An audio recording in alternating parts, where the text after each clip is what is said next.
Me apresentando, né? Então, eu sou a Isabelle Gomes, que dirigi e roteirizei o documentário com a Rosângela Fernandes. E agora eu queria chamar, então, o pessoal para um bate-papo, né? Vou começar pela Rô, né? Rô, venha para cá.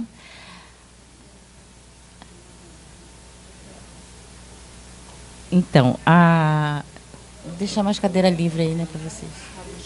Chegou, está no banheiro ali. Então, a Rô é jornalista, né? Ela é doutoranda e está estudando o tema do discurso de ódio lá na UFRJ, né? E, como eu já disse, ela é co-diretora e co-roteirista do filme. Quero chamar também o professor João César. Está lá fora? Está vindo, está chegando. João, que é o dono da casa, né, João, que nos acolheu aqui. E que dispensa apresentações, né, nosso querido professor aqui. Luciana Barreto, que acabou de chegar, correndo da chuva, que é jornalista, pesquisadora, escritora. Ela tem uma pesquisa importante, ela é autora de um livro chamado Discurso de ódio contra negros nas redes sociais. Senta aqui. Que, inclusive, foi finalista do Prêmio Jabuti. Então, ela estava...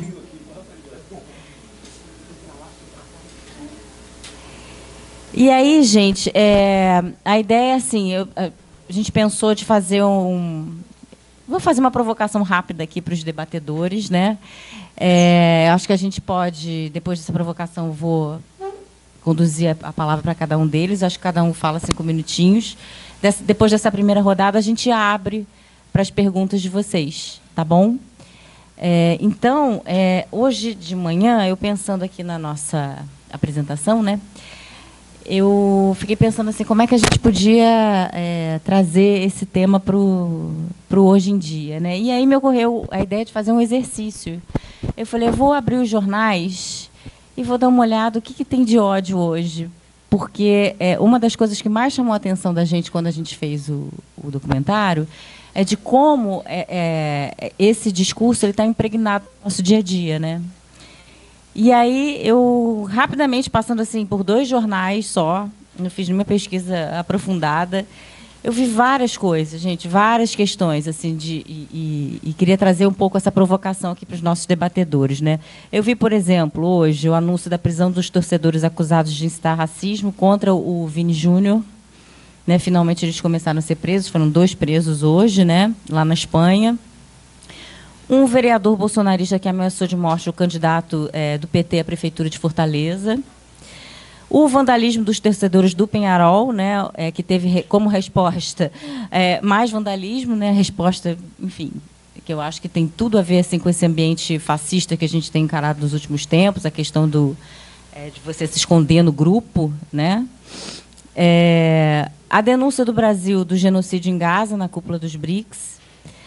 Aquele atirador em São Leopoldo, no Rio Grande do Sul, né, que matou 3 pessoas, deixou outras tantas feridas gravemente, e que era um CAC, né, tinha armas, porque tinha aquele atestado lá de colecionador, atirador e caçador.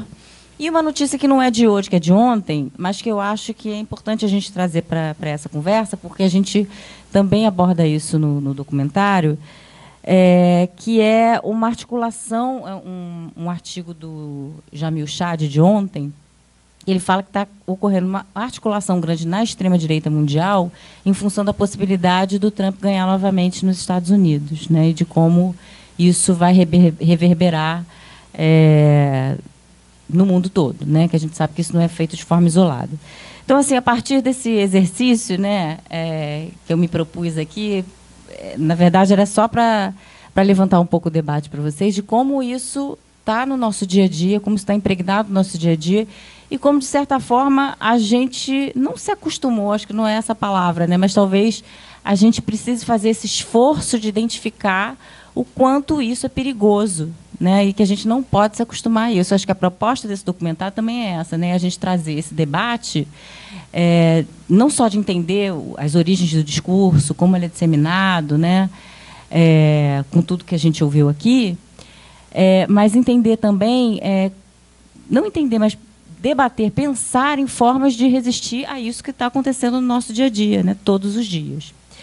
Então, a partir disso, eu vou começar aqui a fazer uma provocação aqui para a Lu, que ela já chegou, já começa já falando, né? Porque, como eu disse antes, a Lu fez uma pesquisa grande, né, sobre o discurso de ódio nas redes sociais, foi o tema de mestrado dela, contra os negros especificamente, né, Lu? Ela levantou uma série de dados, fez uma série de ponderações, e aí eu queria já começar te perguntando o quanto de responsabilidade as redes sociais têm nessa epidemia do ódio. Eu não sei se tem outro microfone.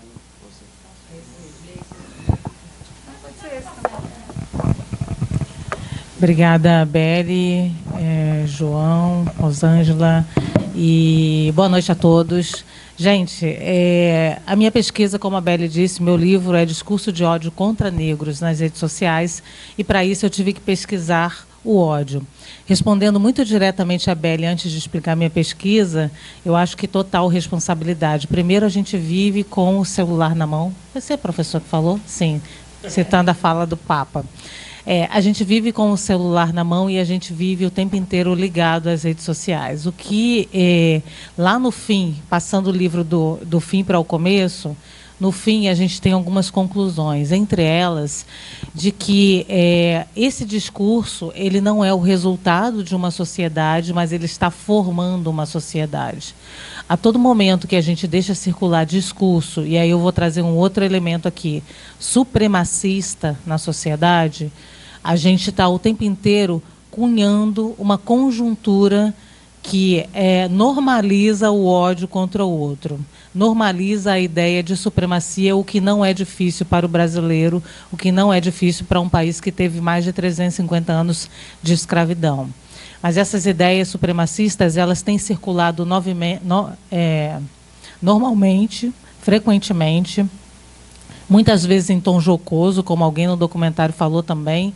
A gente costuma, quando eu trago o recorte racial, a gente diz, a gente chama isso então de racismo recreativo, muitas vezes em tom de racismo recreativo, mas as ideias supremacistas elas circulam o tempo inteiro. Mais que as ideias supremacistas com esse tom jocoso, a ideia de eliminação do outro, e aí o professor fala também. Então, a minha pesquisa é basicamente essa, jogar luz sobre um tema que para mim é fundamental, que é o racismo no Brasil, mas como tem sido mais difícil ainda lutar contra o racismo nesse país, quando a gente vê circular normalmente nas redes sociais ideias racistas, supremacistas e de eliminação. A minha pesquisa ela vai quantificar e analisar alguns discursos que circulam.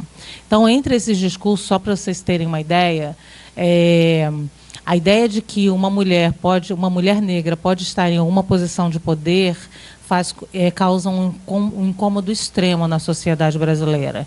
Então, eu analiso, por exemplo, discursos, como foi voltado para a Miss Brasil, tivemos 3 misses negras na história do Brasil, e olha que o critério de cor não existe, mas nós tivemos 3 misses só. E essas misses, para vocês verem como a beleza é poder, né? Então, isso está muito ligado à ideia do poder.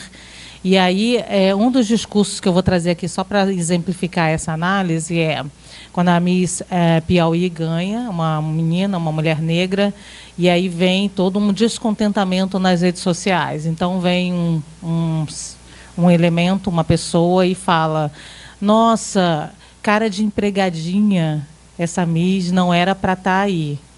Primeiro discurso. E vem um segundo e fala, logo abaixo, eu só queria que ela morresse antes do MU. Miss Universo. MU é Miss Universo. Então, trago esse daqui para a gente começar essa discussão com alguns elementos que vêm no discurso. O elemento que vem no discurso contra negros, a ideia de eliminação do corpo negro. Por quê? A forma de ódio contra negros é uma forma diferenciada, e é isso que eu trago na minha pesquisa. Por quê? Todo hater, todo odiador, o que ele quer, basicamente, é derrotar a ideia do outro. Ele quer te convencer de que você está errado, mas ele quer te derrotar. E mais que isso, ele quer te converter. Na cabeça desse odiador, ele vai te converter de que a ideia dele é a ideia correta. O que acontece com uma pessoa preta? Um preto nunca vai ser branco. É o que a gente chama de inconvertibilidade do sujeito. E isso modifica toda a forma de olhar o discurso de ódio contra pessoas negras nesse país. Porque, diante dessa inconvertibilidade, todo o discurso que a gente analisa, que eu trago no meu livro e faço análise, todos eles vêm com uma ideia de eliminação. Então, eles vêm, lembra de novo o discurso contra a Miss Brasil. Eu só queria que ela morresse antes do Miss Universo. A ideia de que aquele corpo não deveria ocupar aquele espaço. Então aparece muito assim, eu só queria que o navio afundasse.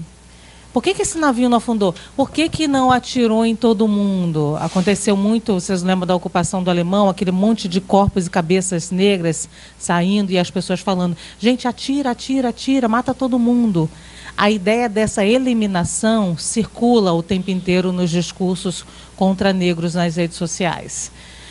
Quando eu disse para vocês, a primeira fala é que esse discurso ele não é resultado de uma sociedade, mas ele está formando uma conjuntura e ele está normalizando essa conjuntura, eu estou dizendo para vocês, essa ideia circula entre nós, normalizando a ideia de que aquele corpo pode ser eliminado. Coincidente ou coincidência ou não, esse é o corpo que é eliminado na sociedade brasileira. E a ideia de normalização de que circula entre nós, de que aquele corpo não tem que estar ali. Coincidência ou não, os nossos corpos não estão em determinados locais.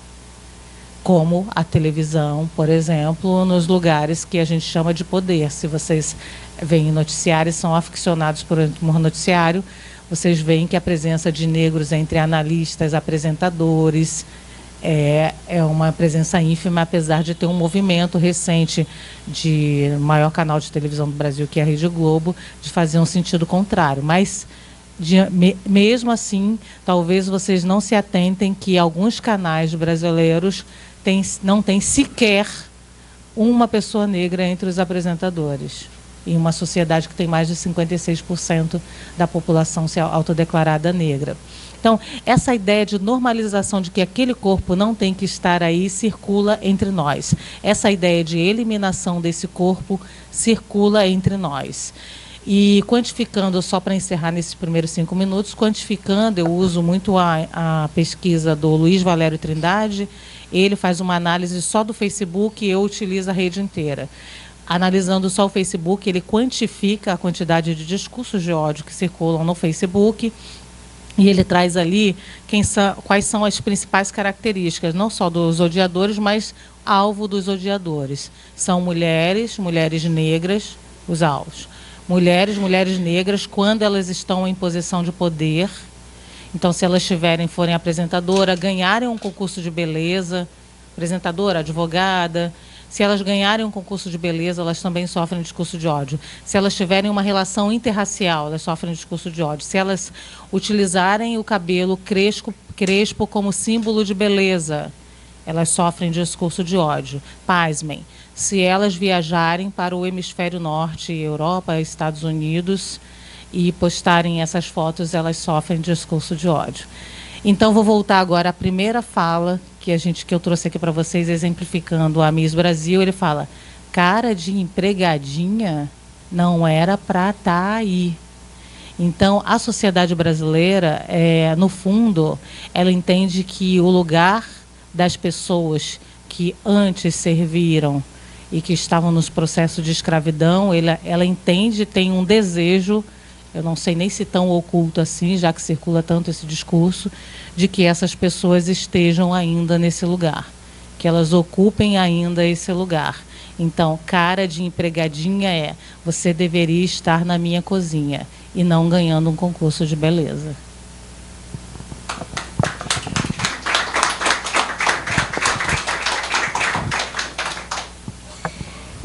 Lu, você coloca muito bem essa questão das mídias sociais, em especial a questão do racismo, né, que foi a tua pesquisa especificamente. E aí eu vou pular para outra pesquisa, que é a pesquisa que a Rosângela está desenvolvendo, né, para o doutorado dela, em que ela analisa a questão da mídia tradicional, né, o papel da mídia tradicional nesse discurso de ódio, né.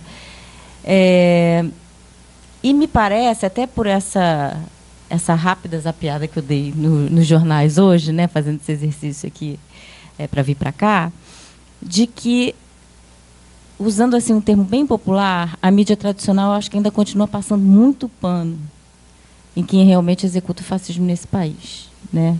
E eu queria que você falasse um pouco sobre isso, Rô. Até que ponto, na tua avaliação, o discurso de ódio ele é minimizado pela grande mídia? Então, Beli, gente, boa noite. Agradecer de novo ao professor João César, a Suzana aí. Essa pesquisa, na verdade, eu tenho uma pesquisa minha de doutorado e tenho uma ação, que é o projeto do CRIAR, que a Beli explicou no início, nem todos estavam aqui, né? O CRIAR Brasil é uma organização não governamental e, como todas as organizações não governamentais, assim como as universidades, diante da vitória do Bolsonaro, surgiu um temor muito grande do que poderia vir a seguir, né? E uma das coisas que a gente pensou era: a gente precisa fazer algo para ajudar a entender esse cenário, né? Como é que a gente está vivendo. E aí surgiu esse projeto, né, sobre tentar entender um pouco do discurso de ódio. Como a Beli falou, a gente fez também uma série de podcasts e tem tentado discutir isso, de que forma que a gente pode contribuir, porque Bolsonaro foi um símbolo, mas ele foi apenas um símbolo, né? A gente tem outros aí, a gente teve cadeira voando, né, recentemente em debate, né? A gente tem outras disputas que estão ocorrendo nesse sentido. Então, acho que o papel do CRIAR também é tentar pensar um pouco como é que a gente pode contribuir para entender, porque a gente sabe que esse perigo, como você disse, Trump tem possibilidade de voltar, Bolsonaro continua, né, por aí, Marçal e outros que vieram como adeptos desse tipo de discurso, que deu um resultado muito bom, né, para quem estava tentando empregá-lo e, ao mesmo tempo, criou uma possibilidade de campanhas eleitorais que se baseiam única e exclusivamente nisso, né, que não passam por outras discussões de temas mais profundos. Eu tive agora na Flip, numa mesa lá da imprensa, as pessoas estavam dizendo: ele diz que ele não quer responder perguntas, ele quer falar o que ele quer. Né, ele já está com um discurso, né, Marçal já tinha um discurso formado, e eu acho que essa é uma questão importante da gente pensar. E, em relação à mídia tradicional, que é a minha pesquisa, né, só mais um parêntese, algumas pessoas perguntam: poxa, mas vocês estão abordando só o discurso de ódio da extrema-direita? Não significa que não exista o discurso de ódio na extrema-esquerda ou na esquerda. A gente teve que fazer uma escolha de um foco, e essa escolha é baseada nisso tudo que a gente viu aqui, né, no filme que a gente está discutindo aqui nesse momento. Então, a minha pesquisa ela analisa a presença do Bolsonaro nos programas de TV, levanta programas em que ele esteve presente desde 1997, com um início em que o discurso dele era pautado no ataque à democracia, um saudosismo da época da ditadura, uma ode à tortura, né? Tudo que a gente foi vendo que foi se agravando com o passar dos anos. Já estava lá em 1997, se agravou em 2010, quando ele amplia o discurso e passa a atacar com discurso homofóbico, transfóbico, a partir do que ele classificou, ele mesmo diz, em um programa de kit gay, ele apelidou, para criar uma aderência maior, então a linguagem ali muito forte, e que ele vai espraiando para outros temas, né, como racismo, como aquela fala que a gente ouviu aqui em relação à Preta Gil, e ele vai ampliando e pegando uma série de temas, né, ampliando esse foco do discurso dele, que antes era a ditadura, e vai passando por vários espaços. E aí ele fez isso reiteradamente em programas de TV, em programas de entretenimento, que ele buscava. Ele foi em todos os programas: Raul Gil, Ratinho, Luciana Gimenez, CQC, né? Foi um programa que ajudou muito a fazer com que ele tivesse uma visibilidade muito grande. E aí a pergunta que eu me faço vendo esse documentário de novo é assim: como é que isso foi permitido? Como é que isso foi permitido? Como é que eles continuam? Como é que o Marçal continua dizendo o que ele diz na TV? E como é que ele continua sendo convidado? E como é que ele continua tendo espaço? Nessa mesa lá da Flip, alguns jornalistas que estavam lá justificaram dizendo: a gente tem que tratar de forma institucional, então tem que convidar, tem que dar espaço. Mas será que também não tem uma busca por audiência? Não tem uma busca pelo clique para que aquilo ali se retroalimente entre as redes sociais, né? Esse discurso que vai para a rede social, que vai para a TV, que vai para o jornal. Então, assim, tem uma condescendência que passa, às vezes, por, de fato, a gente viu aqui, né, aquela fala do SBT, né, do Adote um Bandido, né, que é uma coisa clássica. Esse programa do Siqueira Júnior, que a gente trouxe um pedaço, ele faz um desfile diário, fazia, né, agora ele voltou também, mas um desfile diário com um cartaz escrito CPF cancelado, que é uma linguagem da milícia para falar do assassinato dos inimigos. Bolsonaro posou com esse CPF cancelado ao lado de Siqueira Júnior e de seus filhos. Isso tudo foi permitido. Bolsonaro foi, no impeachment da Dilma, homenagear o Ustra. E isso foi repercutido, foi permitido pela mídia, foi permitido pelas instituições, pelo Estado. Ninguém se levantou e reagiu a isso. E aí o documentário traz isso também, é preciso punir. Quer dizer, será que os 8 de janeiro, né, os que estavam ali ativamente mobilizando aquilo, serão de fato punidos? Então, acho que a gente tem uma série de questões, e aí a minha pesquisa ela trabalha com foco mais nessa questão do papel da mídia, porque, seja explorando como uma coisa... falou do humor, né, que às vezes é usado para se dizer o que não se diria seriamente. Então, por exemplo, às vezes, até explorado com humor, o Bolsonaro ele é apresentado por todos esses apresentadores como o polêmico, mas também o cara autêntico, que diz o que ele quer. Então, assim, essa figura de mito que foi criada através de uma linguagem, de um espaço na TV articulado com as mídias sociais. Então, assim, a gente questiona, né, a Suzy, que estava aqui, é a minha orientadora, e o João Paulo Malerba, que também é nosso colaborador lá, meu co-orientador. O que a gente questiona é que não foram só as mídias sociais. Isso foi articulado conjuntamente e foi permitido. O Bolsonaro esteve na TV Globo, no debate, apresentou o kit gay e ele não foi questionado. A mamadeira de piroca é um tema que perpassou aí vários lugares sem que houvesse uma reação de fato. Então, assim... O programa Conexão Repórter, do Roberto Cabrini, fez 6 programas com Bolsonaro.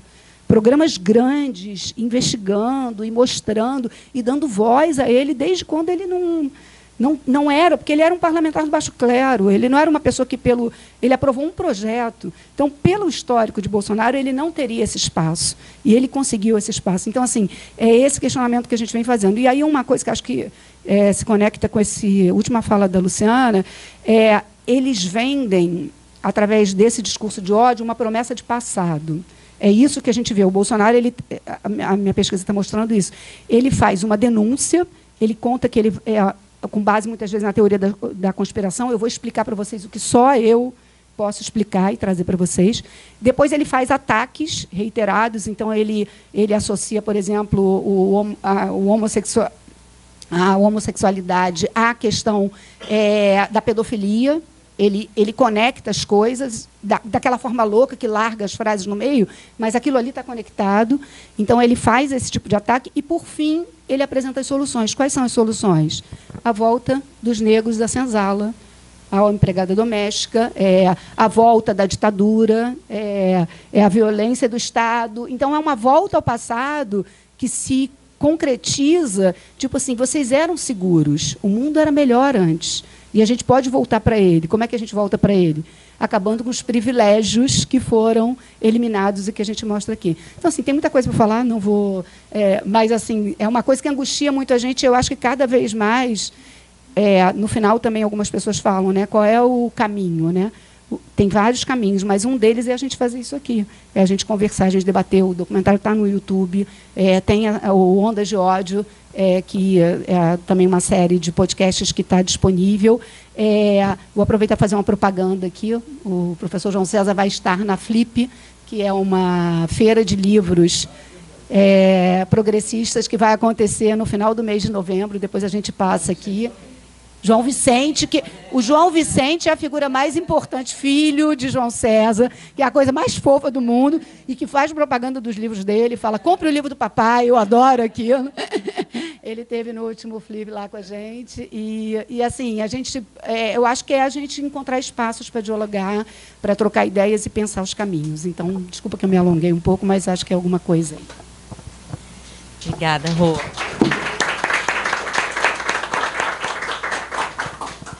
João, durante o documentário, né, você fala sobre, traz um alerta, né, de como a extrema-direita mundial ela faz esse movimento, né, nos últimos anos, ganhando eleições democraticamente, né, o que é extremamente assustador, né, e você pondera isso, né. E aí eu queria emendar isso com duas perguntas para você. Uma a partir dessa perspectiva de possibilidade real, né, do Trump vencer, né, isso está muito próximo, né, é o que está acontecendo.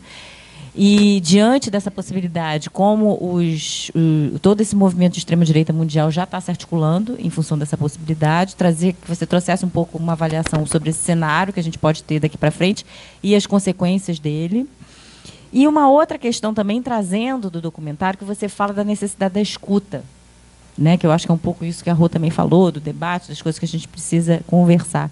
E não adianta a gente só conversar entre nós, né, que eu acho que é isso que você traz quando você fala da escuta. Né? A gente tem que conversar com as pessoas que elegem quem faz e quem executa, né, o discurso de ódio. Né? E você traz a questão dos neopentecostais também. Então, assim, duas perguntas para resumir. Como é que você avalia esse cenário mundial diante da perspectiva de vitória do Trump, se isso realmente se concretizar? E como a gente faz essa escuta que você avalia como tão necessária para que a gente possa ter perspectivas, né, de tentar, assim, frear essa epidemia do ódio? Bom, boa noite. Deixa eu inicialmente cumprimentar a Isabelle Gomes e a Rosângela Fernandes. Eu não havia visto ainda o documentário.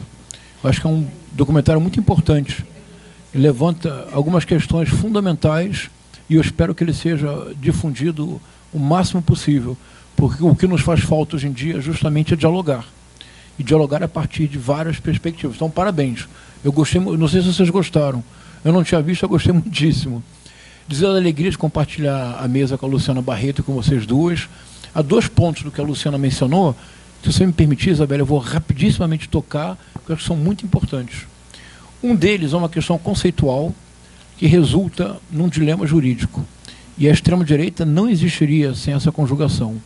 Mas o dilema conceitual é que discurso de ódio ainda não é um conceito consensualmente aceito internacionalmente. Ninguém consegue definir discurso de ódio. A Organização das Nações Unidas lançou dois programas muito importantes, que os programas se chamam Combate Mundial à Difusão do Discurso de Ódio, que, de fato, é anterior às redes sociais, mas com as redes sociais, eu acho que é um ponto muito importante que a Luciana mencionou, é que as redes sociais, o universo digital, eles não são uma consequência do discurso de ódio, mas eles estão criando uma forma nova de civilização. E nós nem sempre nos damos conta. Essa é a primeira vez na história da humanidade em que há um meio de comunicação que literalmente parece plasmado à nossa pele. Nós vivemos com ele 24 horas por dia, conectados planetariamente. Isso nunca houve antes na história da humanidade. As consequências antropológicas são decisivas e nós ainda não estamos nos dando conta do que de fato está acontecendo em termos de mudança da nossa sensibilidade, da nossa capacidade de atenção, das nossas formas de sociabilidade, incluindo aí relações interpessoais amorosas. Há modificações profundas provocadas pelo meio digital, mas isso nos levaria muito longe. Eu queria apenas aproveitar esse ponto que a Luciana destacou. Então, a minha proposta é que o discurso de ódio, ele não é de fato conceitualizável. Ele é uma explosão no inconsciente. Ele é um retorno do recalcado. Contraprova. Todos nós conhecemos alguém que, numa certa situação, nós vimos falando algo que nos chocou profundamente, não é? E nós todos pensamos, mas você? Porque recorre a um tipo de discurso de ódio, não é? É uma explosão no inconsciente. É o retorno do recalcado. Na sociedade brasileira, é o retorno de até ontem, por assim dizer. Algumas das cenas que nós vimos, o jovem negro amarrado num poste desnudo, é uma aquarela do Debré. Voltamos a 1816 com as aquarelas do Debré. A senhora que chicoteia o homem negro, nós voltamos ao século XIX brasileiro. É o retorno do recalcado desde sempre. Mas se a violência, se o discurso de ódio não é conceitualizável, se ele é uma explosão no inconsciente, o que fazer? Porque se ele não é conceitualizável, não pode haver uma tipificação criminal. Você não pode tipificá-lo como crime se não existe consenso sobre o que ele de fato significa, de acordo? Se você não pode tipificá-lo como crime, não pode haver pena. É um princípio jurídico básico. Se não existe uma lei que anteriormente defina uma ação como criminosa, crime não é. Se não é crime, não pode haver pena. Se não há pena, o que vige é a impunidade. A extrema-direita viceja na impunidade. 1. 2. A extrema-direita floresce porque os crimes que ela comete são crimes do aqui e agora permanente do tempo digital. São crimes realizados na esfera digital. Mas a justiça não é um problema brasileiro, é um problema jurídico transnacional. A justiça permanece sendo analógica. E a justiça deve ser analógica. É muito importante para cada um de nós que, se por acaso for acusado, uma acusação criminal ou penal, é fundamental que a justiça seja analógica, que haja tempo, que nós possamos nos defender, que não se produza provas com assodamento, que não haja excesso de convicções para a ausência de provas. É muito importante que a justiça seja analógica. Mas, se o crime ocorre sistematicamente na esfera digital, a justiça no mundo inteiro precisa se adaptar. A justiça precisa, para crimes da esfera digital, ter uma celeridade muito maior na aplicação da pena. Então, 2 pontos que eu queria destacar. Trump. Se a justiça norte-americana tivesse tido um mínimo de celeridade em comparação à gravidade dos crimes do Donald Trump, ele não seria candidato. Porque os crimes que o Trump cometeu estão gravados. Por exemplo, no estado da Geórgia, onde uma militante negra, Stacey Abrams, mudou a eleição. Nos Estados Unidos o voto não é obrigatório, o voto é opcional, mas mais do que isso, não basta ir votar. É preciso, num prazo muito específico, registrar-se para votar. Então, o grande disputa das eleições norte-americanas é você fazer as pessoas votarem. Que elas tenham estímulo para votar, mas que elas tenham estímulo para se registrar. No estado da Geórgia, que nunca havia eleito um senador negro, nunca havia eleito um senador negro, a Stacey Abrams passou mais de 10 anos levando hispanos e negros americanos na mão para se registrar. Mais de 15 anos depois o resultado veio. A Geórgia elegeu 2 senadores democratas, o primeiro senador negro da história da Geórgia, e o Joe Biden venceu na Geórgia, que foi fundamental para o colégio eleitoral. A gravação do Trump falando com o responsável pelas eleições na Geórgia: eu só preciso de 10 mil votos, consiga para mim 10 mil votos. É crime eleitoral. É muito claro, é crime. Então, vou concluir, porque eu não quero usar muito tempo para escutá-los e para escutá-los também. Se nós não compreendermos que o que está em jogo agora é uma transformação radical da sensibilidade humana, e que essa transformação radical da sensibilidade humana é feita de forma tal, pela operação do algoritmo das grandes plataformas, que são regulamentadas. A discussão sobre a regulamentação das plataformas, se implica ou não censura, é uma falsa discussão e é uma vitória excepcional de comunicação da extrema-direita. Porque não existe plataforma que não seja regulamentada. Apenas nós não sabemos quais são as regras da operação do algoritmo nas grandes plataformas. Eu me recuso a falar algoritmo. Não existe o senhor algoritmo. Eu não posso debater com o senhor algoritmo. Eu nunca vou encontrar o senhor algoritmo. O que existe é a operação do algoritmo, que ela é manipulada por interesses específicos. Todas as redes já são regulamentadas por essa operação do algoritmo. Mas se nós não compreendermos que, por exemplo, o caso do Pablo Marçal, então, o Pablo Marçal cometeu uma série de crimes, todos os crimes eleitorais possíveis. Abuso do poder econômico e utilização indevida dos meios de comunicação. Ele cometeu o mais grave crime do Código Eleitoral. Porque assim como a Constituição parte da presunção da inocência, O Código Eleitoral, que é muito complexo, parte da presunção da boa-fé do candidato ou da candidata. Por isso, se algum artigo é transgredido, em nenhuma circunstância se caça o registro. Inicialmente uma advertência, depois uma multa. Porque o princípio correto do qual parte a Justiça Eleitoral é que nenhum candidato ou nenhuma candidata, eles não agem movidos por má-fé, eles podem cometer erros, são advertidos e multados, não voltam a cometer o erro. Por isso o Código Eleitoral tem um artigo no Brasil que não há em outros países. É o artigo 347. Parece quase uma conversa com os nossos filhos. É o crime de desobediência. Se você é advertido, portanto, agora você não pode dizer que você não sabia que a sua conduta era criminosa. Se você reincide, e de novo, e mais uma vez, e outra, é o crime de desobediência, é o mais sério do Código Eleitoral, porque caracteriza a má-fé. O Paulo Marçal cometeu todos os crimes possíveis de desobediência, mas eu dei uma entrevista há pouco tempo e me perguntaram se eu achava que o Paulo Marçal havia cometido um erro de estratégia ao divulgar um laudo falso. Eu disse, em nenhuma circunstância. Eu disse, eu proponho que a imprensa não mais se refira ao que aconteceu na sexta-feira anterior à eleição como erro de estratégia. É crime. Divulgação de laudo é crime. Para impactar o resultado eleitoral é crime mais grave. Falsidade ideológica é crime federal. Este senhor tem que ir para a cadeia. Então nós precisamos, creio, compreender que é uma mutação antropológica que está em curso. Olha, eu dou aula, eu já sou velhinho, eu dou aula há mais de 30 anos. A modificação estrutural dos alunos de hoje é uma modificação de caráter antropológico. Dificuldade radical de concentração, dificuldade estrutural de ler uma frase, mas ler uma frase não porque não a interpreta, porque é preciso ter um certo nível de concentração. Por exemplo, nas minhas aulas, eu só tenho um acordo com meus alunos. Eu não faço chamada, eu não dou prova, nem pensar. Mas na minha aula não pode ter telefone celular. Não tem celular na minha sala de aula, é um escândalo. Chega a ser divertido o escândalo que produz. Há uma mutação antropológica em curso, mudança de sensibilidade, mudança de relações interpessoais, mudança de fruição do tempo. Nós vivemos hoje uma espécie de tempo que é uma sucessão de agoras desconexos. Isso nós precisamos levar em consideração. A única forma de enfrentar esse fenômeno de imediato, Trump, eu não estou nem um pouco convencido de que o Trump já ganhou a eleição, mas não estou nem um pouco convencido. Eu acho que isso é um efeito produzido com enorme inteligência pela extrema-direita. Foi assim no Brexit, em 2016, foi assim na primeira eleição do Trump, foi assim na eleição de 2018 em Bolsonaro. A extrema-direita vive de produzir ondas artificiais. Se essas ondas artificiais não são interrompidas, um fato falso pode tornar-se realidade política objetiva. Desculpe, estou me estendendo. 10 segundos.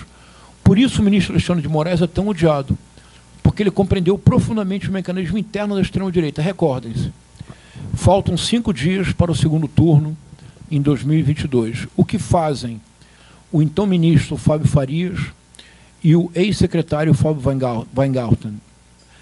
Anunciam um escândalo radiolão e apresentam provas falsas. O que faz o ministro Alexandre de Moraes? Ele diz, dou 24 horas para a apresentação de provas robustas ou cometer um crime, um dos mais sérios crimes do Código Eleitoral, que é perturbar a paz pública para alterar resultado de eleição. Vocês repararam que o ministro Fábio Faria sumiu do radar? Sabem por quê? Primeiro que ele está no BTG ganhando muito bem, ele está feliz da vida. E está em acordos com o Elon Musk, é o melhor dos mundos para ele. Mas porque ele sabe que ele cometeu um crime gravíssimo. Ele assumiu low profile absoluto com a esperança de que ele não venha a ser indiciado pelo crime gravíssimo que cometeu. O que fez o ministro Alexandre de Moraes? Deu 24 horas. Golpe de mestre. Se ele tivesse acolhido a denúncia, o Bolsonaro ganhava a eleição. Sabe por quê? Porque se o ministro acolhe a denúncia para alguns meses ou anos depois caracterizar que a denúncia era falsa, o simples acolhimento da denúncia permite que o efeito bola de neve ocorra, e começa. Em eleições muito acirradas, 2, 3 pontos percentuais, um escândalo desse pode mudar a eleição. Uma madeira erótica, por exemplo, né? Ou kit gay que nunca existiu. Então, me parece que agora o Elon Musk está numa campanha desesperada no X para transmitir a ideia falsa de que o Trump já virou. Eu não estou convencido de que os swing states, a eleição já esteja decidida. Para isso, após a eleição, se a Kamala Harris vencer com Tim Walz, o que esperamos todos, será indispensável que haja alguma forma de culpabilização pelo que o Elon Musk está fazendo. Como para votar você precisa se registrar, ele deu um passo ousadíssimo. Ele está sorteando $1 milhão por dia para todos que se registrem. Nos Estados Unidos, não. Nos swing states. Qual a esperança dele? Que os republicanos se registrem. Então, sem uma modificação jurídica, nós não teremos condições de enfrentar a extrema-direita. Isso me parece que é a lição mais importante.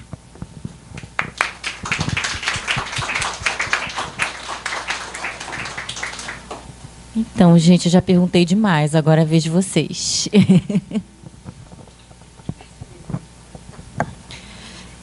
Boa noite, eu me chamo Milena Lacerda, sou professora da Faculdade de Serviço Social da UERJ.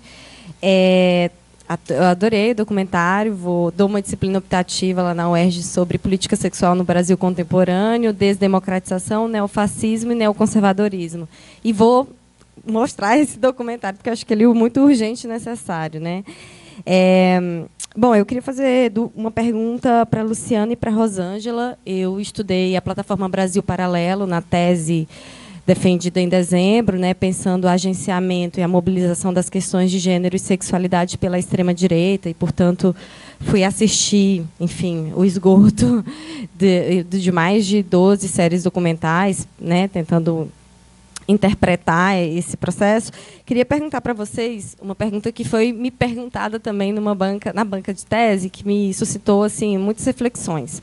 A gente sabe desse processo de perseguição, né, aos pesquisadores, profissionais, enfim, professores que estão debatendo a extrema-direita, né, uma inquisição. A gente viu a Lola Abramovich, mas a Débora Diniz também teve que sair no Brasil nesse processo, enfim, do governo neofascista, né. E aí queria perguntar para vocês quais são os desafios, assim, de lidar com o discurso de ódio, né, assim, no âmbito desse fazer investigativo, no âmbito da pesquisa, né, como é que vocês lidam enquanto pesquisadoras com esse discurso de ódio, já que vocês coletaram dados, enfim, interpretaram esses dados. Então, sei que é muito difícil para a gente, né, porque somos interpretadas aí como inimigos da nação, da pátria e da família, né, e aí com consequências mais graves, como é a coisa como é o caso da Lola, né, que, enfim, sofreu uma série de ameaças. Eu estudei, em particular, o caso dela, porque ela é muito citada pelo Brasil Paralelo, né, como uma expoente aí enfim, a caça às bruxas. Mas é isso, né, perguntar para vocês quais são esses desafios enquanto pesquisadoras nessa coleta de dados aí no Facebook, no WhatsApp, nas mídias tradicionais.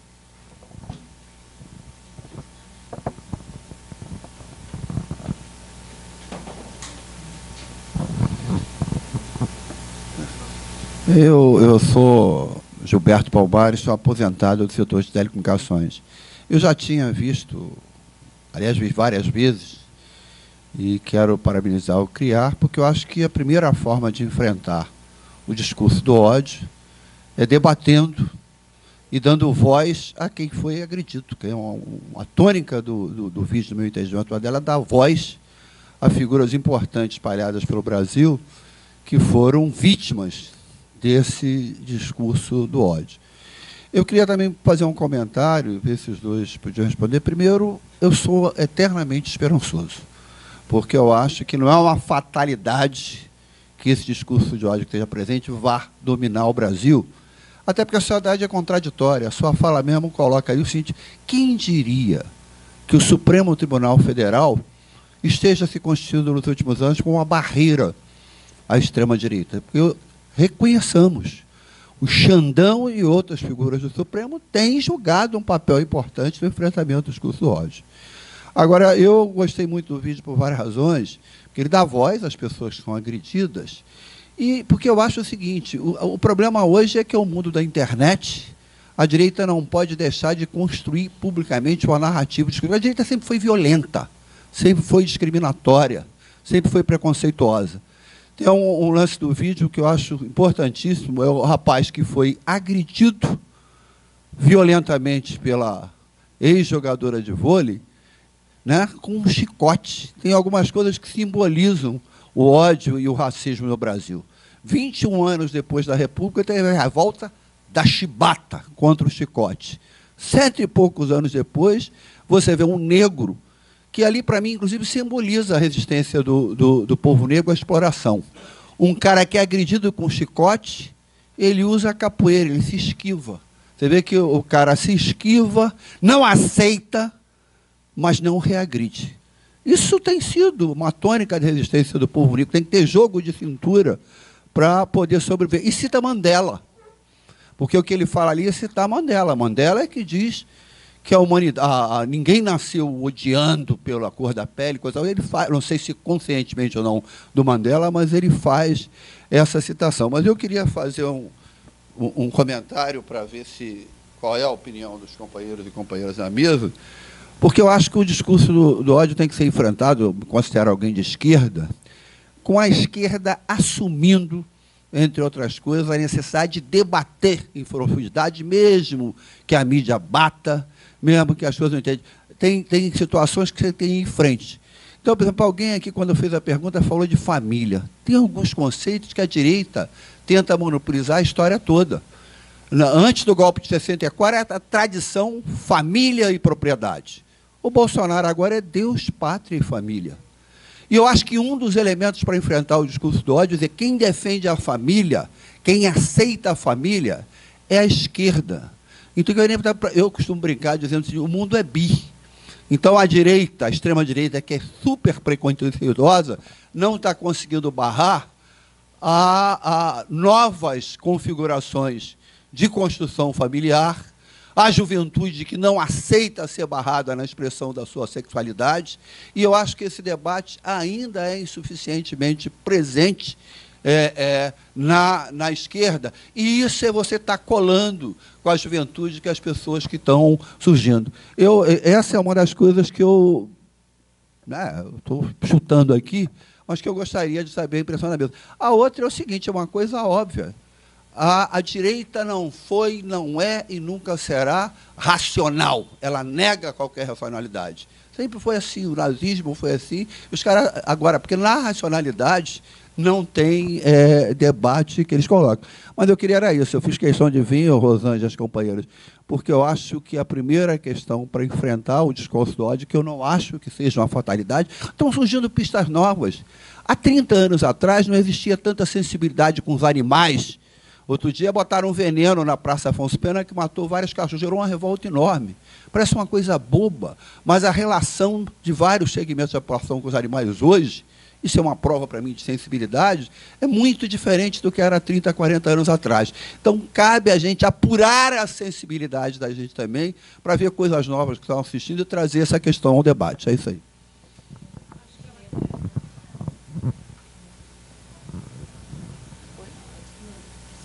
Tinha alguém antes? Eu vou falar. Oi, gente. Boa noite. Eu me chamo Lorena, eu sou servidora pública, eu trabalho no Ministério dos Direitos Humanos, na Coordenação Geral de Memória e Verdade da Escravidão e do Tráfico Transatlântico de Pessoas Escravizadas. Para vocês saberem que existe, né?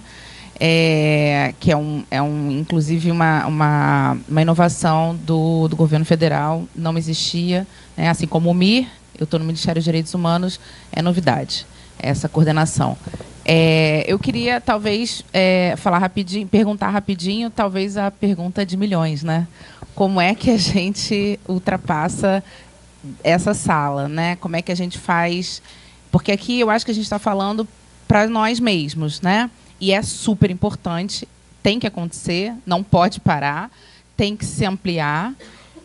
Mas eu queria, não sei, né, que vocês colocassem para a gente como que a gente pode, de fato, com menos dinheiro, com menos recurso, com menos tudo, né, atingir o grosso, né, que faz a diferença numa eleição, que faz a diferença nesse forjar da sociedade futuramente, nesse contexto que a gente está.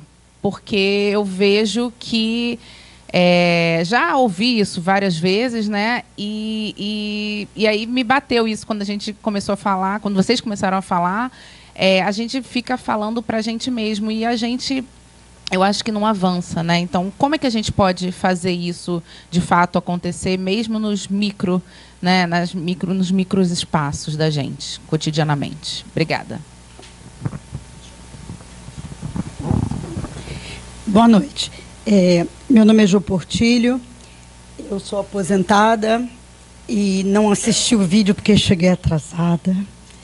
Mas eu queria somar a pergunta dela com a dela e a fala do professor sobre a dificuldade de se fazer pesquisa nesse nível de comprometimento que vocês têm. Eu já conheço a Rosângela há bastante tempo e sei bem como ela põe a mão no fogo todo o tempo. Eu fiz mestrado e doutorado e procurei fazer pesquisa em uma área completamente diferente, né? Eu fui estudar trabalho doméstico, eu fui estudar a pessoa oprimida e que ninguém reclama de eu estudar ela. Pode estudar, pode estudar. O que vocês estão fazendo é estudar aquilo que não pode ser estudado, que não pode ser levado para frente. Então, é uma tarefa realmente muito arriscada. Mas a pergunta dela é: como é que se sobrevive nesse nível de pesquisa que é tão perseguido? Mas também a minha pergunta é: como que a gente conecta o resultado dessa pesquisa com as pessoas do dia a dia para elas lerem essa pesquisa? Porque, em geral, essa pesquisa tem muito conteúdo. E as pessoas hoje, como o professor falou, estão aqui agora, querem ler aquele tijolinho pequenininho que sai no WhatsApp que alguém passou correndo. E não vão conseguir aprofundar. Então, como que a gente vai fazer esse link para que isso saia daqui, para que isso motive as pessoas que passaram por um processo eleitoral e ficaram frustradas porque perderam? Porque esses que vocês estão discutindo e provando que estão nos prejudicando ganharam as eleições. Obrigada.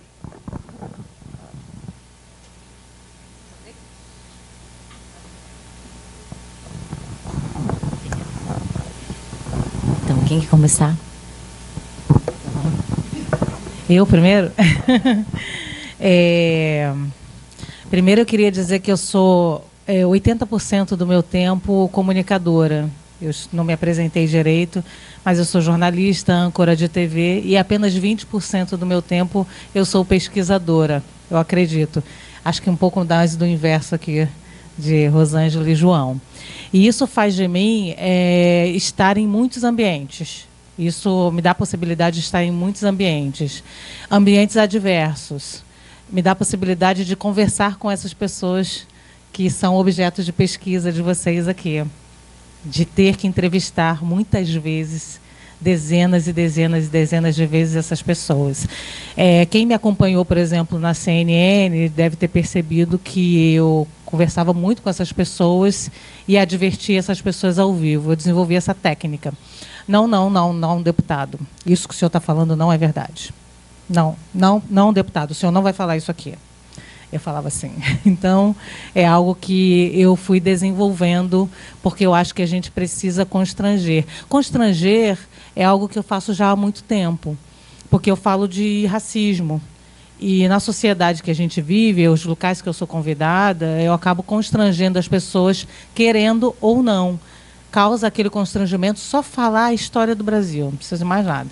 Falou a história do Brasil, já tem um constrangimento, porque as pessoas sentem toda aquela dor, enfim. Sentem, muitas vezes eu estou com uma plateia totalmente branca e elas sentem só o seu privilégio. Então, assim, por exemplo, eu teria falado aqui, e vou falar, algo que é constrangedor, que é uma frase de Sueli Carneiro, que entre a esquerda e a direita eu continuo preto, porque a esquerda também se beneficia de uma sociedade racista e ela também não quer abrir mão de seus privilégios e muitas vezes faz vista grossa para muita coisa que acontece. E aí passa para meios de comunicação tradicionais, passa, às vezes, para discussões como essas aqui. As pessoas fazem vista grossa porque agora é meu privilégio. Essa pauta identitária, ai, gente, que coisa chata, essa pauta identitária de vocês. Então, isso é algo constrangedor e, às vezes, a gente precisa falar. No geral, eu sou muito doce. E aí, sendo doce, eu sou convidada para esses espaços. E agora, respondendo a pergunta da Lorena, é assim... né, e também a sua, é assim que eu consigo sair da bolha. É indo a um colégio, às vezes, muito rico. Semana que vem eu tenho uma palestra num desses colégios, é indo a uma universidade particular, ou falando para multinacionais. Às vezes eu sou convidada só por diretores, só para a diretoria da multinacional. Eles só querem fazer perguntas, então eles vão fazer um grupinho de 5 pessoas. Me diz, eu falo isso ou isso? É assim ou é assado? Como é que eu faço? É assim... Eu nunca falo quem são essas empresas, eu nunca constranjo eles para fora dali, e ali eu tento fazer um trabalho que para mim é fundamental para esse país.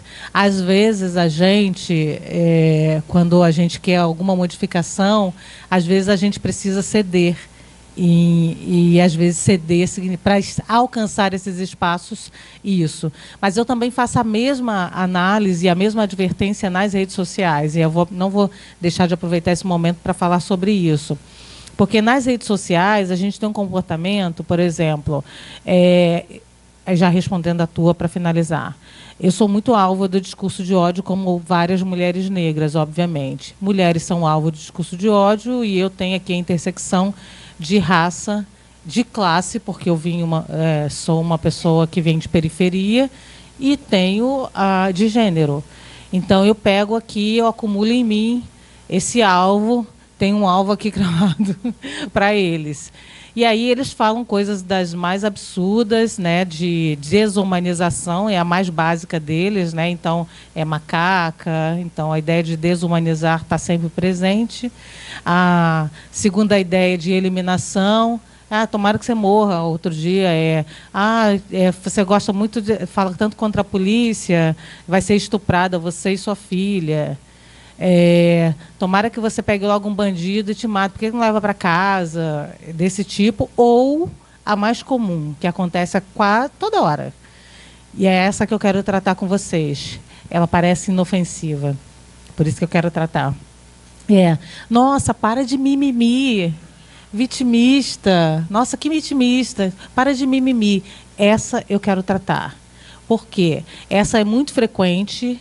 Ela não caracteriza necessariamente um crime, então ela não tem crime e eles se sentem muito à vontade de tratar isso a cada 10 minutos, entendeu? Só que as palavras, isso é análise, é o que eu faço na minha pesquisa, eu estudo a análise do discurso, então eu pego esses discursos e vou trazendo aqui qual é a gravidade dessa palavra, qual é a gravidade dessa palavra. E toda palavra, toda expressão, pela análise do discurso, ela é dialógica. O que significa isso? Ela tem o direito e o avesso. Toda vez que eu falo para você assim, você está de mimimi, eu estou dizendo, tem uma ideia avessa contida nessa expressão, que é: alguém não está de mimimi. Alguém não reclama. Alguém trabalha, alguém faz, alguém está lutando por esse país enquanto você está reclamando. Você entende? Alcançam. Então, o que eu estou dizendo é que existe uma expressão supremacista circulando entre nós a cada segundo, porque isso aí é utilizado o tempo inteiro. E é nessa que eu mais me pego, porque algumas são passíveis de você ir numa delegacia e tentar denunciar como crime, essa não. Essa está cunhando a ideia de uma sociedade que tem alguém preguiçoso, alguém que está sempre reclamando, alguém que não faz por esse país, enquanto estou aqui eu. E aí vocês conseguem imaginar quem é essa pessoa. Estou aqui eu, que trabalho e luto para esse país, para vocês ficarem aí nessa conversa toda. E aí, algo que a gente precisa fazer é não compartilhar esse tipo de mensagem. E jamais, gente, jamais usar, é claro. Outra coisa que eu sempre falo para a minha plateia, quando eu tenho uma plateia toda branca, independente do espectro político, combatam o racismo recreativo. Porque esse tom jocoso e que acontece dentro da nossa casa, no almoço de domingo, está aí ajudando pela permanência dessa sociedade que elimina corpos. Eu sei que eu estou fazendo uma ligação muito difícil, mas é uma ligação real. O que começa no discurso do seu sogro, sua sogra. Ah, gente, deixa ele, tá velho. Entendeu? Ele era assim, na época dele era assim. E que ele faz uma série de piadas racistas no almoço de domingo, homofóbicas, misóginas. Ela vai entrando nessa sociedade, normalizando o discurso e normalizando até entre as crianças. Então, a gente precisa reprimir isso e combater dentro das nossas casas. E isso é um trabalho individual. E, para finalizar, tudo que o hater quer é paralisar pessoas como eu, como a Rosângela, como o professor. O desejo dele, com a constância que ele faz de ataques, e é por isso que mulheres negras sofrem muito ataques, é que elas parem, que elas retrocedam, que elas recuem. Ou seja, o desejo dele, muitas vezes, é minar a sua saúde mental. E eles conseguem. A minha pesquisa nasceu assim. Nasceu de pares, amigas minhas, gente que está na televisão com super desenvolta, super falando para as pessoas, em posição de poder, falando comigo, chorando, eu não aguento mais, é muito ataque, não sei o quê, não sei o quê. E é essa nossa fragilidade que não é evidente, mas que vai aparecendo. E aí, essa pesquisa foi para entender o que ele quer com isso. Qual o tipo de recurso que ele usa? Ah, peraí. Ah, então você quer me parar? Ah, então tá, desculpa, não vou parar não, tá? Era isso. Vou falar que aí o professor João César termina. Bom, essa sua pergunta, né, de escolher um tema como esse, realmente, né, a Jo também falou, acho que é porque a gente fica pensando que a gente tem que cumprir algum papel, né, que a gente está aqui por alguma coisa, né. Essa decisão agora do Antônio Cícero do suicídio assistido, né, me fez muito pensar nisso, né, mexeu muito com isso, assim, qual é esse papel nessa vidinha que a gente tem aqui, que a gente está sempre correndo, sempre atrasado, sempre fazendo coisas, mas o que a gente deixa, né? Queria ser poeta, não sou, então eu acho que assim a minha contribuição, seja como for, é um pouco de ajudar nessa reflexão, e isso me faz bem. Logo depois também do Bolsonaro assumir, eu me lembro que eu estava num congresso e alguém falou, como é que vai ser agora? Como é que a gente vai continuar? E aí uma pessoa disse, agora é que eu vou escrever mesmo, porque agora é que precisam, porque em alguns momentos não precisa muito, né? A coisa está caminhando, sempre precisa, né? Mas então eu acho que é um pouco essa lógica. Não é fácil, né? Você também imagina assistir Brasil Paralelo, né? Eu assisto o Bolsonaro lá em casa, ouço o tempo todo, às vezes sem fone, né? Meu companheiro que está aqui, meu marido, quase morre de ter que ouvir Bolsonaro o tempo todo, né? São 56 entrevistas de longa duração, então tem assim umas 100 horas, né, decupadas de Bolsonaro. Não é uma tarefa simples, mas alguém tem que fazer, né? E eu acho que assim lá no Criar, né, essa pergunta de como é que a gente pode contribuir para a pesquisa sair, a gente tem trabalhado muito com isso. A gente tem tido a felicidade de conseguir desenvolver projetos, por exemplo, com a Fiocruz, que tenta trabalhar como é que essa pesquisa pode se transformar numa animação, né? O Bersot está aqui, fez uma animação lindíssima sobre cuidados de crianças recém-nascidas. A gente fez um projeto sobre pesquisa de como é que você faz construções com a tuberculose, transformar as pesquisas em algo que chegue à população além do livro. Não que o livro, né, amo os livros, mas que você tenha uma outra forma. Nós estamos agora produzindo uma série de podcasts sobre 10 anos de lei de cotas, com a Faculdade de Educação da UFRJ, com um laboratório LEPES, e a gente está no momento de fazer as entrevistas, e é super interessante como é que essa história é uma história tão viva, né, tão interessante, e que a gente acaba não tendo espaço tão grande de refletir. Então, no Criar, a gente tem a felicidade de poder se dedicar a alguns projetos que trazem um pouco, tentam levar para fora de um mundo acadêmico aquele tema que é um tema acadêmico e que precisa ser discutido. Então, eu penso que isso é de alguma forma é uma dor, né? Porque, por exemplo, estava entrevistando pessoas sobre a lei de cotas, os ataques, né? E por acaso, eu tenho uma história boa com a Luciana, porque eu trabalhei com a Luciana na TV Brasil lá atrás, né? E aí teve um dia que a gente estava na redação assim, falando de pauta, não sei o que lá, e falando de cotas, ela falou de cotas. Eu falei, gente, a gente tem que fazer alguma coisa. Ela olhou para mim, mas você apoia cotas? Isso tem muitos anos, né?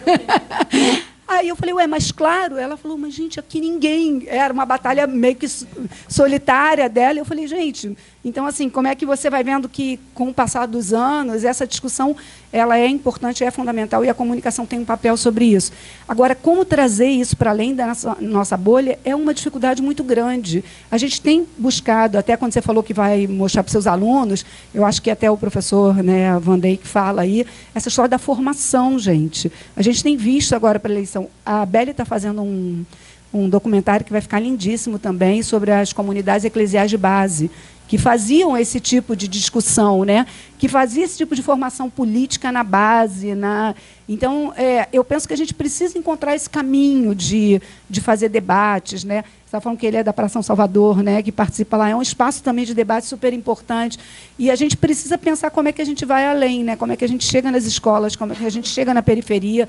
A gente está querendo fazer debates sobre como esses, né? Levar o documentário para outros lugares. Não é fácil, porque eu acho que a gente acaba, às vezes, produzindo coisas bacanas, mas tem uma dificuldade muito grande da distribuição, né?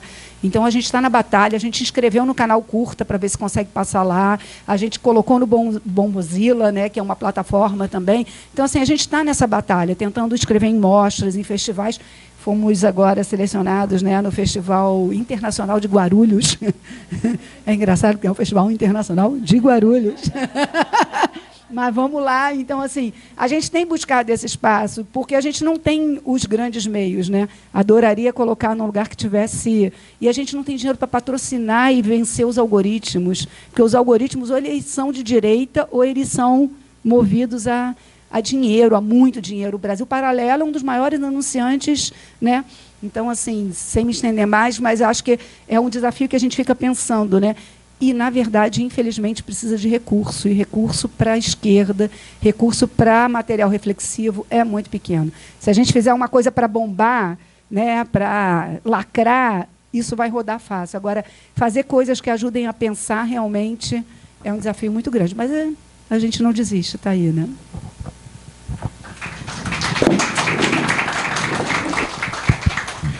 Um breve comentário antes de celebrarmos merecidamente o documentário. De fato, acho que não há nenhuma razão para fatalismo, objetivamente falando.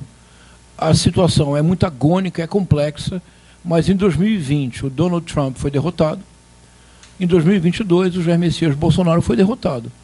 Ambos lançando mão de fortunas em termos de promoção, tráfego pago, promoção em geral, ambos lançando mão da estrutura do Estado, ambos tentando estratégias golpistas absolutamente inconcebíveis. Nos Estados Unidos, no 6 de janeiro de 2021, o Capitólio foi invadido. E a proposta dos trumpistas era hang Pence, enforque-se o Pence, que era o vice-presidente. No Brasil, nós assistimos algo absolutamente inédito no século XXI. O nível de dissonância cognitiva coletiva a que a extrema-direita submeteu dezenas de milhões de pessoas no Brasil é algo ainda a ser estudado. Nós tivemos aproximadamente 50 mil pessoas que, do dia 5 de novembro até o 8 de janeiro, permaneceram diante de quartéis, pedindo intervenção militar. As Forças Armadas brasileiras são corresponsáveis deste delírio coletivo, porque, no final do ano, as Forças Armadas brasileiras lançaram uma nota coletiva aprovando as manifestações e considerando que elas eram democráticas, o que foi recebida para aquelas 50 mil pessoas como um sinal verde para seguir a tratativa golpista. Ainda assim, foram derrotados. Nas últimas 6 eleições presidenciais brasileiras, o Partido dos Trabalhadores venceu 5. A que não venceu ficou em segundo lugar no segundo turno, apesar do presidente do ex-presidente Lula estar na cadeia. Então, não há motivo para uma concepção apocalíptica. A extrema-direita se beneficia muito dessa concepção apocalíptica do que está acontecendo agora. Mas isso por quê? Proponho para a nossa reflexão. Porque fake news e teorias conspiratórias são instrumentos, não são instrumentos ideológicos. Me expresso mal. Não são prioritariamente, como nós pensamos, instrumentos ideológicos. são, sobretudo, uma poderosíssima máquina de monetização. A Brasil Paralelo é a mais poderosa máquina de monetização do audiovisual brasileiro. O principal filme deles, o 1964, O Brasil entre Armas e Livros, já foi visto por mais de 20 milhões de pessoas. E é um filme inteiramente baseado numa concepção delirante do Olavo de Carvalho da história da ditadura militar, que, na verdade, se visto com muito cuidado, anuncia todo o governo Bolsonaro. O título, o subtítulo, Brasil entre Armas e Livros. Interpretação. Em 1964, os militares venceram a batalha das armas, mas perderam a guerra dos livros. Agora transponha o título, 2018, o Brasil entre urnas e livros. Em 2018, o mais importante não foi vencer nas urnas. O mais importante seria vencer a guerra cultural. E nós vivemos 4 anos infernais neste país. Mas por que Trump e Bolsonaro perderam? Repito, porque fake news e teorias conspiratórias são instrumentos de monetização, mais do que instrumentos ideológicos. É porque ninguém come fake news, ninguém paga aluguel com teoria conspiratória.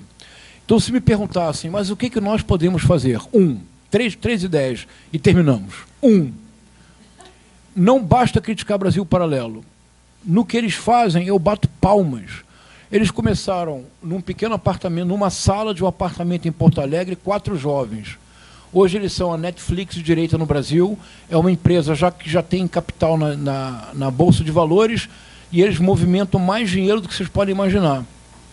E produzem documentários que são todos tradicionalíssimos do ponto de vista estético, mas muito eficientes do ponto de vista ideológico. O modelo é Steve Bannon, que não sei se vocês sabem, antes de tornar-se um ideólogo da extrema-direita, o Steve Bannon foi um produtor em Hollywood, porque ele queria criar uma Hollywood de direita.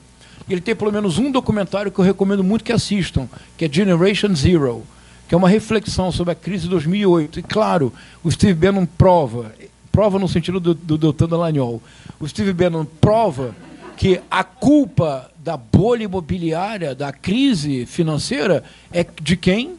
Ora, da escola de Frankfurt. Alguma dúvida? Não pode haver dúvida. Se você assiste o documentário do Steve Bannon, o paradigma estético é os documentários do Brasil Paralelo. O que a esquerda precisa é criar o seu Brasil Paralelo. Não adianta apenas criticar Brasil Paralelo.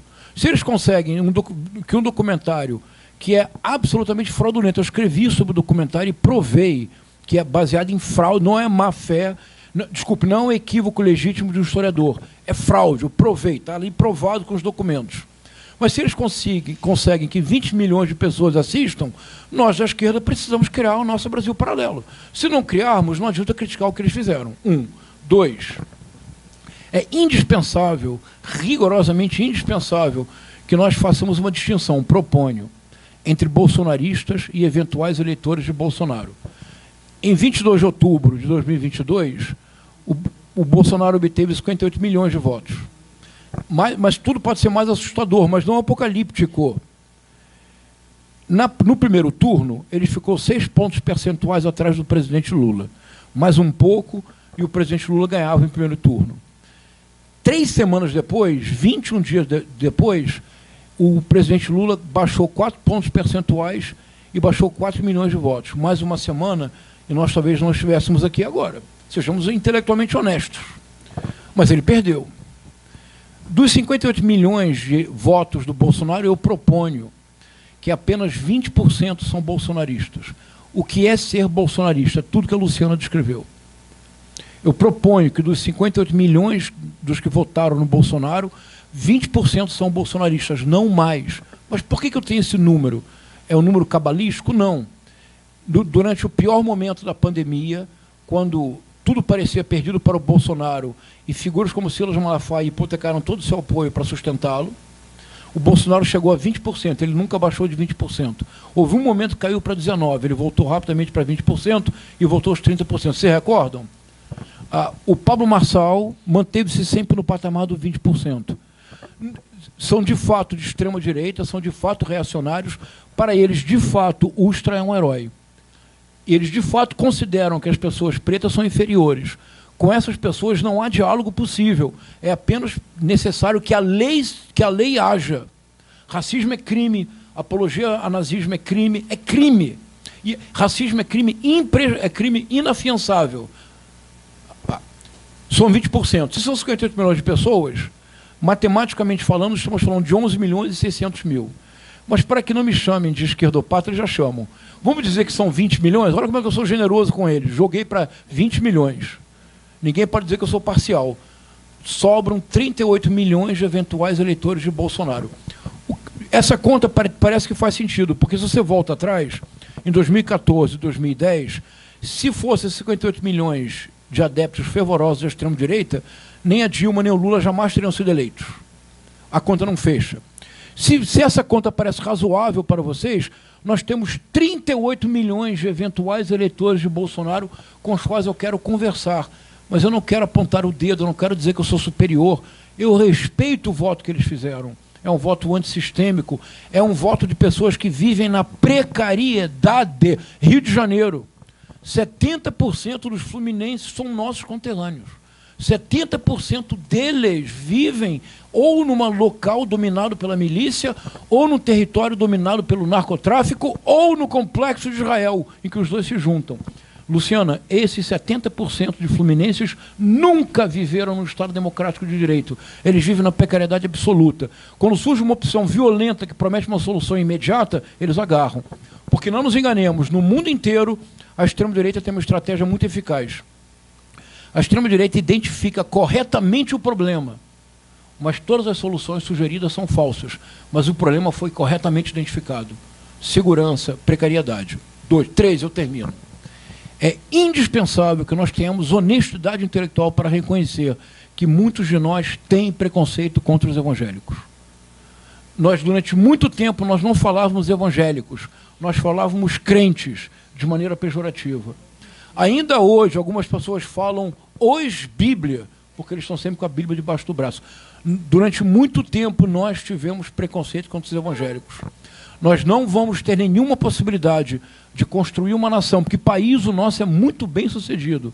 Voltou a 8ª economia do PIB e a nossa elite vive, que é uma maravilha nesse país. A nossa elite é tão bem sucedida que João Moreira Salles vai no programa do Pedro Bial e fala, porque nós da classe média... E ninguém reage. Estou errado, senhora. Mas ele se deu conta e disse, não, vá lá, nós da classe média alta, e fala baixinho, né? Alta. Bilionário, com fortuna calculada em bilhões de dólares. Herdeiro de um dos financiadores do golpe militar. Walter Moreira Salles foi financiador do golpe militar. Por que não temos memória nesse país? Não é isto? Se nós não conseguirmos dialogar com os evangélicos, não haverá nação, porque país, de novo, para todos eles o país é muito bem sucedido. Qual é o país do mundo que você hoje continua tendo a estrutura de serviçais? Qual é o país em que isso acontece na Europa? Não. Acontece no Estado milionário nos Estados Unidos. Tem os serviçais que a classe média alta brasileira possui? Não possui. Edifício na Europa e nos Estados Unidos não existe a categoria quarto de empregada. Não existe essa categoria. Não existe sequer, do ponto de vista arquitetônico, a concepção de que uma cela, aliás, como diz a Eliane Alves Cruz muito bem, uma solitária, seja um quarto digno para uma pessoa passar as noites. No Brasil não tem nem janela e a porta às vezes se tranca por fora. Se nós não conseguimos dialogar com os evangélicos e com as evangélicas, não haverá projeto de nação possível. Os evangélicos e as evangélicas são a representação mais clara de como, mesmo, veja o que eu vou dizer agora, na igreja de Marco Feliciano, aquele que pede cartão de crédito com senha, porque sem senha não se chega ao paraíso. Na associação, olha o nome, Vitória em Cristo, é um paradoxo, né? A associação Vitória em Cristo, do Silas Malafaia, os evangélicos e as evangélicas, quando entram, eles sabem o nome. Eles se sentem abrigados, confortados. Ali, pela primeira vez, eles têm algo que pobre nunca teve neste país, que é contatos, redes sociais, um local de pleno reconhecimento que a sociedade brasileira nunca ofereceu. Então, desculpe, falei muito. Para concluir, precisamos dialogar com os eventuais eleitores de Bolsonaro, escutá-los, por que alguém que já votou no Lula e na Dilma agora vota no Bolsonaro? Vamos ter humildade, vamos escutar o que eles têm para dizer. Precisamos muito conversar com os evangélicos e com as evangélicas. E temos que nos organizar, nós precisamos criar uma Brasil paralelo da esquerda. Eu concluo atribuindo esta tarefa a Isabelle e a Rosângela.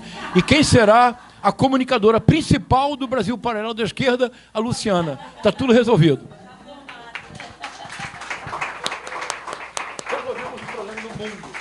Eu pedi o microfone só para fazer um convite a vocês, porque eu já comecei a minha tarefa. Eu estou os últimos 8 meses ouvindo evangélicos de boa parte do país. Eu rodei, eu usei todos os meus domingos, as minhas tardes e as minhas noites indo às igrejas e ouvindo essas pessoas.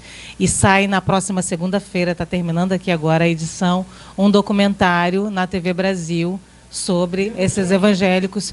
É um processo de ouvir essas pessoas. A gente não está dialogando, não está ouvindo as pessoas que fazem ali o diálogo com a política, mas pessoas que estão na periferia, aquela igrejinha no meio de um bairro pobre, uma pastora, um pastor que está no meio de uma cidade maior. Então é assim que eu fiz, eu pessoalmente fui ouvir todas essas pessoas e sento e dialogo. E convido vocês, então, para acompanhar esse Caminhos da Reportagem, que vai ao ar na próxima segunda-feira, 10h30 da noite. Mas, se vocês quiserem também me acompanhar nas redes sociais, eu vou dar o link lá, a partir de amanhã, eu já dou o link do YouTube para vocês acompanharem o resultado desse trabalho. Parabéns. Venha mostrar aqui na televisão. Então, gente, bom, olha, já tem até convite para trazer o documentário para cá, que maravilha. Eu queria agradecer muito a presença de vocês todos. Acho que saímos aqui todos com coisinhas na cabeça e deveres de casa, né? O professor João César deu uma baita missão para a gente, né? E queria aproveitar também para fazer uma propagandinha rápida. O documentário está nas redes sociais, está no YouTube do Criar Brasil. Convido vocês também a seguir a gente lá nas redes sociais, @CriarBrasil. E, além do documentário, a gente tem uma série de 3 episódios de um podcast chamado Ondas de Ódio, que trata sobre o mesmo tema. E está no Spotify, está no nosso YouTube também, né? Está no nosso YouTube também. No mesmo lugar que você encontra o documentário, você também encontra o podcast e também no Spotify. É só procurar lá Ondas de Ódio. Tá? Fica aqui o convite. Muito obrigada, gente. Boa noite.